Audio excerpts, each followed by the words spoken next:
Hi, I'm Jessica, and I'm here doing rapid fire questions with SweetCulture.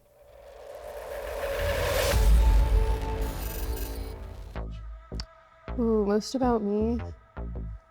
I don't know, probably that I am a lot more, I don't know. I feel like when people look at me, they just come up with this image. Cause I do a lot of fashion stuff for modeling and things like that, and people just assume that I'm superficial or whatever, but I'm definitely a very intuitive person. Yeah, I would say I'd love for people to see that instead of just a outside thing. My dream job, okay, is kind of controversial. I honestly don't really have a dream job. I don't know. I don't really want to do much. I really want to be an actress or a model. Or if all else fails, maybe an arms dealer or something. If I could live anywhere in the world, you know what? That's a great question. Probably on the countryside somewhere on a farm with a lot of land and plants and animals and stuff. Yeah. 4 things I'd change about myself, probably being able to stay motivated for things, just because I do a lot of artistic stuff, but I never finish it just because I lose motivation so fast. So that would be one thing. I would change that. I would change my height. I kind of want to be a little bit taller, even though I'm 5'8". I would change, what else? I wish I was a better driver. And then the last thing I'd say, I would probably change, maybe some of my habits that I have. Ooh, one thing new that I learned this week. I learned that, so I guess, okay, this is really random, but I was talking to one of my friends and they told me that I guess squid and octopus are very sentient animals. So they're aware of who their parents are and they have feelings. I mean, all animals do, but they just found out that squids and octopus do. So beauty to me is probably appreciating even the small little things in life. I feel when you go through so much and you lose so much, you really start to see even the smallest things you start to be grateful for. And I think that's beautiful. Literally the smallest things, okay, going outside, getting a breath of fresh air, looking at flowers, this is beautiful. I don't know, just life is beautiful. Where do I go to think? Definitely my room. I love my room. Yeah, I think a lot in my room. I do a lot of my art in my room.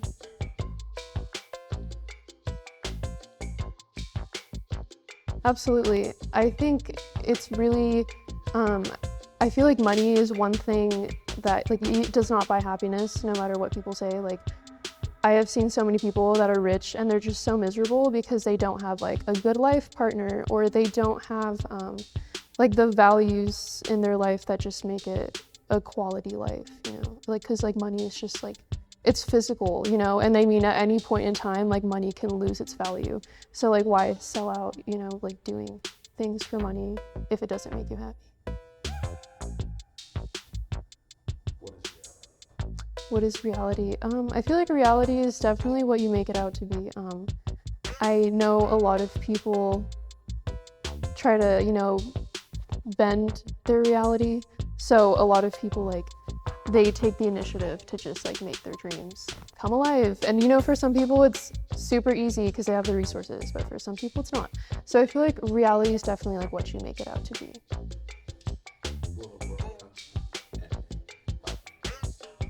Absolutely. I mean, I do feel the world will probably end and the cause will be humans. Just because, I mean, we already see it already, with climate change, things happening, all these stupid wars that are going on because one person doesn't agree with something, so they sent all of these innocent people to war. And, climate stuff is just really getting out of hand, and then society as a whole is just falling in general. So I feel like the collapse of, I wouldn't say, well, maybe American society, but just the whole world in general is just really going down.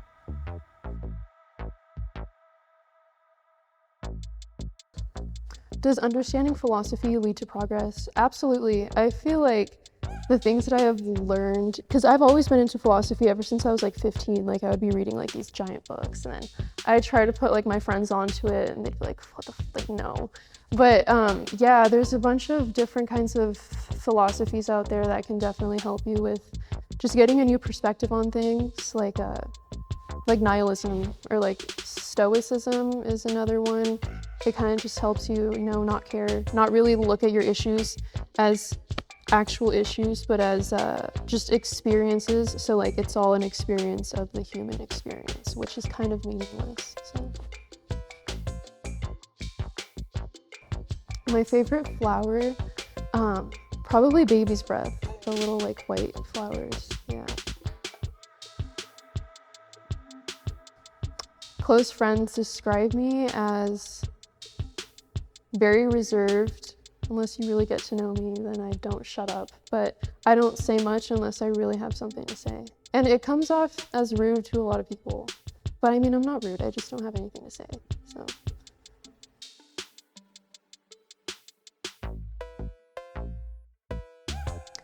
I really would never want to know when I die.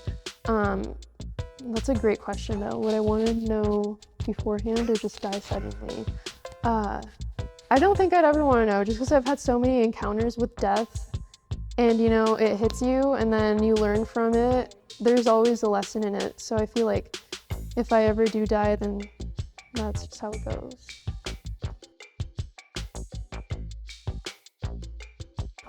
Where does my self-worth come from?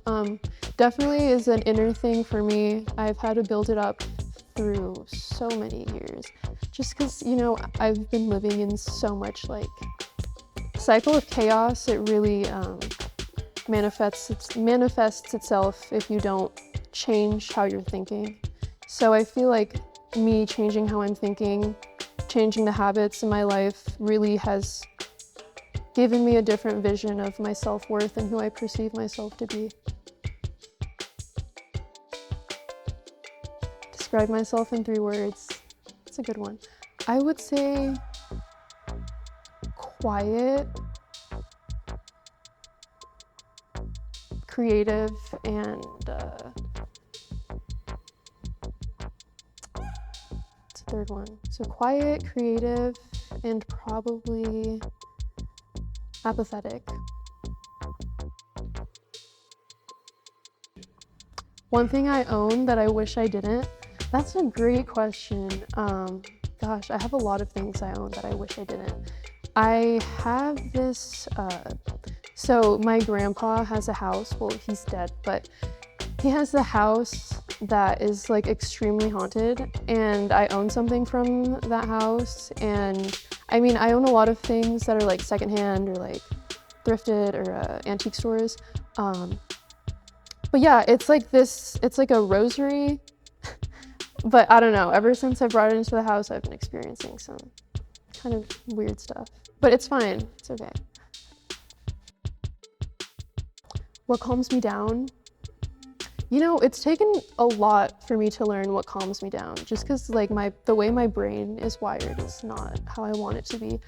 I would say definitely not taking deep breaths or whatever, people usually do.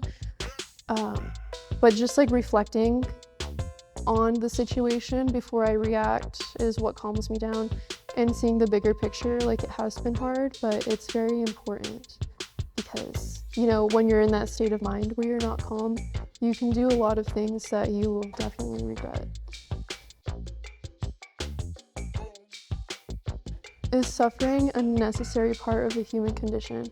Absolutely, 100%. I feel like without suffering, you wouldn't know what happiness is, and vice versa. So like, imagine if you were doing everything you loved every single day, you'd get tired of it and you wouldn't know what that happiness is anymore, right? Because you're doing it every day. But if you have suffering, then you have that low, and then you know what it is to appreciate that high again. My favorite social media, probably Instagram. Yeah, probably Instagram's like the only one I use. I used to be really big into Tumblr, like back when it was like hot, but not anymore. So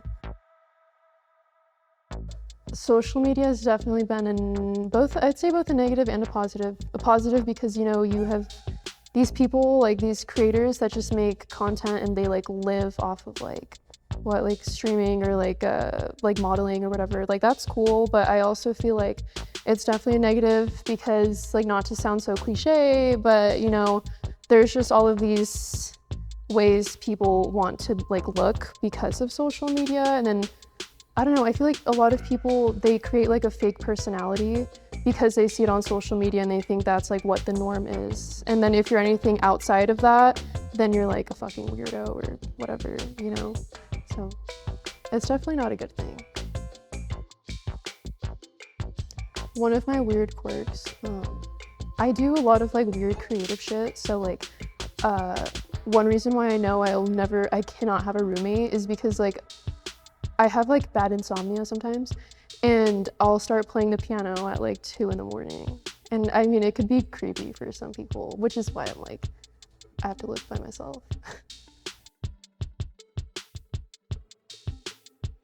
Ooh, what product would I refuse to promote? That's a great question because honestly, anything that I would be against. So I'm like super big into like not selling out. Okay, just to give you an idea, so I'm trying to get into acting and stuff. I got offered a role, $30,000, right? For like the cringiest, like I didn't like the script at all and I was like, I can't do this, like no. So honestly, if I'm not for the product 100%, like I'm not, like you couldn't pay me $1 million to do it. If I won $1 million, I would buy a really big plot of land in the middle of the woods, and I would like build like my like log cabin or something. I really want to live like off the grid so bad. Like I can't even express how much I want to live off the grid and like self-sustain and stuff. So that's probably what I do with $1 million, and maybe like give it to people that need it when I'm done with that. So.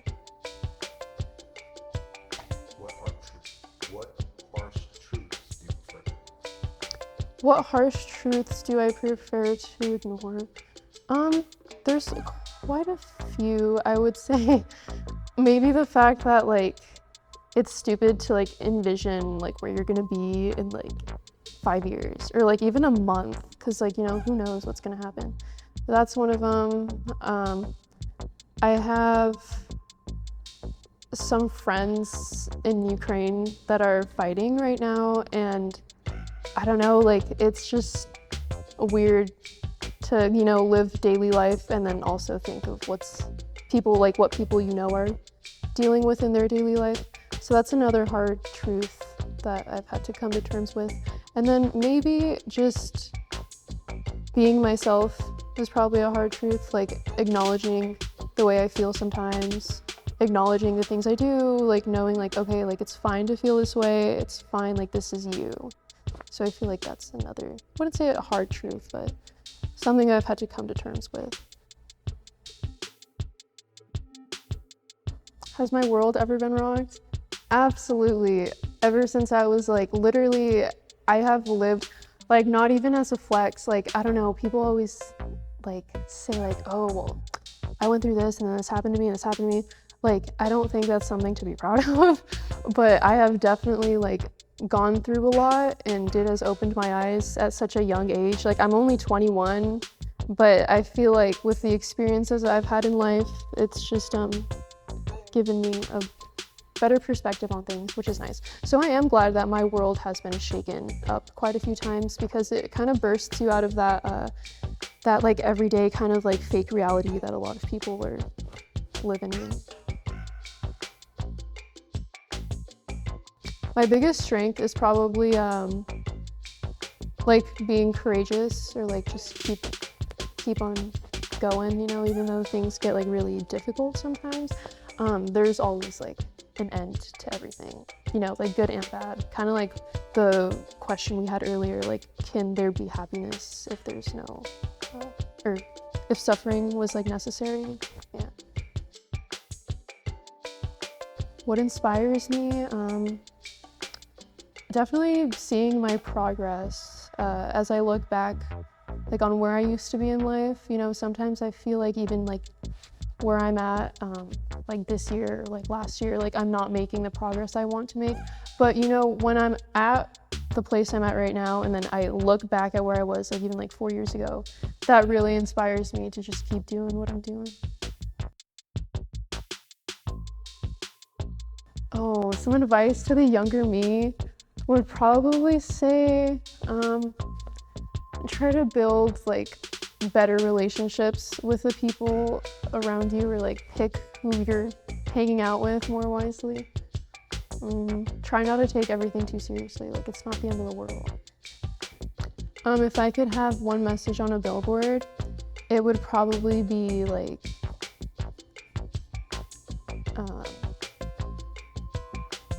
nothing matters, because it doesn't.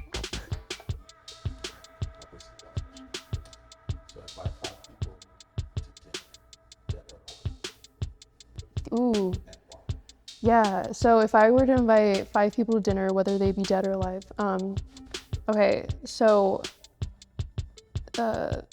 Jim Morrison, Amy Winehouse. So I have Sid Barrett, Jim Morrison, Amy Winehouse, Hunter S. Thompson, and Hans Zimmer.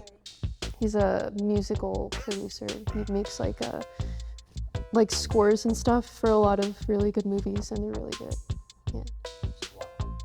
Yeah, so those are the people I look up to a lot, or I feel like I can just like relate to them. So Sid Barrett, I don't know, I've really been into Pink Floyd and just like his creations of music and stuff ever since I was like really young. So I really, that's someone I look up to.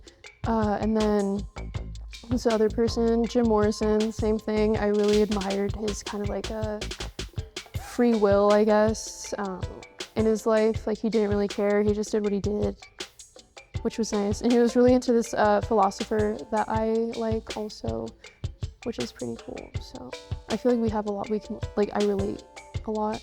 The other person, Amy Winehouse, I've been a fan of her since I was 8 years old. I remember turning on MTV when they still played music and stuff, and I listened to one of her songs and I was just like, oh my gosh, I love this. So yeah, and then just like growing up, like obviously like I learned more about like who she was as a person and like her life, and I just feel like I can resonate with that.